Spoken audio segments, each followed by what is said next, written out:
Varahi silks వారి grand festive celebrations పొందండి 10,000 రూపాయలు ఆపై కొనుగోలుపై బంగారు నాణెం ఉచితంగా.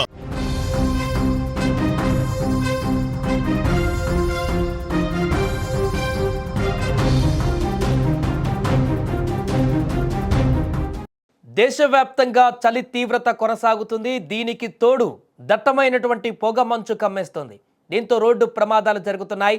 పొగమంచు కారణంగా జరిగిన 2 వేరువేరు రోడ్డు ప్రమాదాలలో తెలుగు రాష్ట్రాలకు చెందినటువంటి 4 యువకులు మృతి చెందారు. ఇక ముందుగా నంద్యాల జిల్లా ప్యాపిలి మండలంలోని ఎస్ రంగాపురం సమీపంలో చోటు చేసుకున్నటువంటి రోడ్డు ప్రమాదంలో అదే గ్రామానికి చెందినటువంటి కొప్పుల సురేంద్ర, రాజశేఖర్ అనేటువంటి 2 యువకులు మృతి చెందారు. వీరు ఉడుములపాడు వద్ద ఉన్నటువంటి కెమికల్ ఫ్యాక్టరీలో సెక్యూరిటీ గార్డులుగా పనిచేస్తున్నారు. మంగళవారం తెల్లవారుజామున వీరిద్దరూ కలిసి ద్విచక్ర వాహనం పైన విధులకు బయలుదేరారు.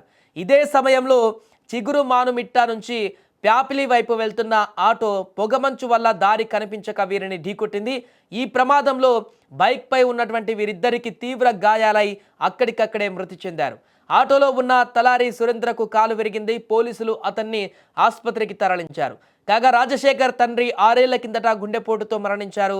ఇప్పుడు రాజశేఖర్ కూడా చనిపోవడంతో అతడి తల్లి కన్నీరు మున్నీరుగా విలపిస్తుంది. కొప్పుల సురేంద్రకు 6 ఏళ్ల కిందట గుత్తి మండలము కొట్టాల గ్రామానికి చెందిన కళ్యాణితో వివాహమైంది. వీరికి 1 ఏడాది వయసున్నటువంటి కుమారుడు ఉన్నారు. కళ్యాణి ప్రస్తుతం గర్భిణిగా ఉంది.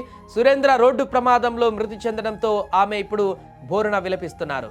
అలాగే మరొక రోడ్డు ప్రమాదంలో మహబూబ్ నగర్కు చెందినటువంటి 2 యువకులు మృతి చెందారు.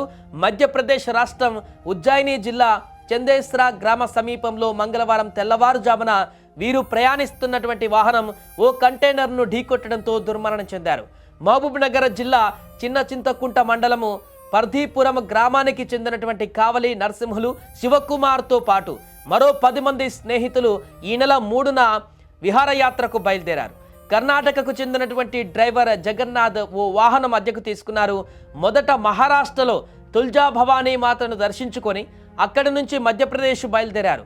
మంగళవారం ఉజ్జయిని మహాకాళేశ్వర్ ఆలయానికి 8 కిలోమీటర్ల దూరంలో ఉండగా రోడ్డుపై దట్టమైనటువంటి పొగమంచు అలుముకుంది. ఈ క్రమంలో ముందు వెళ్తున్నటువంటి కంటైనర్ను ఢీకొట్టారు. నర్సింహులు, జగన్నాథ్ అక్కడికక్కడే మరణించారు. శివకుమార్ను ఇందోర్ ఆసుపత్రికి తరలించగా చికిత్స పొందుతూ మరణించారు. ఇలా వేరువేరు ప్రమాదాలలో వీరు చనిపోవడం పట్ల ఒక్కసారిగా ఇప్పుడు చలి తీవ్రత, పొగమంచు కారణంగా ఏర్పడుతున్నటువంటి ప్రమాదాలు మరలా వెలుగులోకి వచ్చాయి.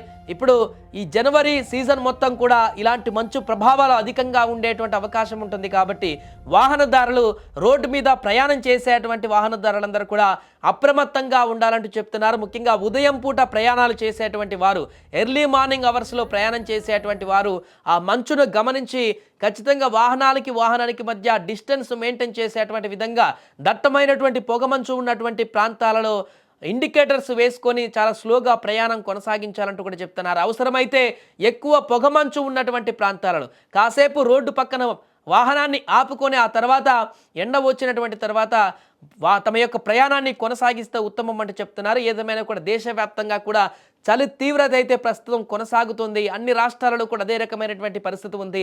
ఇక్కడ హైదరాబాద్, తెలుగు రాష్ట్రాలలో కూడా చలి తీవ్రత కొనసాగడంతో పాటు పొగమంచు కూడా ఉదయం వేళలో అదే రకమైనటువంటి ప్రభావాన్ని చూపిస్తుంది. కాబట్టి వాహనదారులు మాత్రం చాలా జాగ్రత్తగా ఉండాలని చెప్తున్నారు.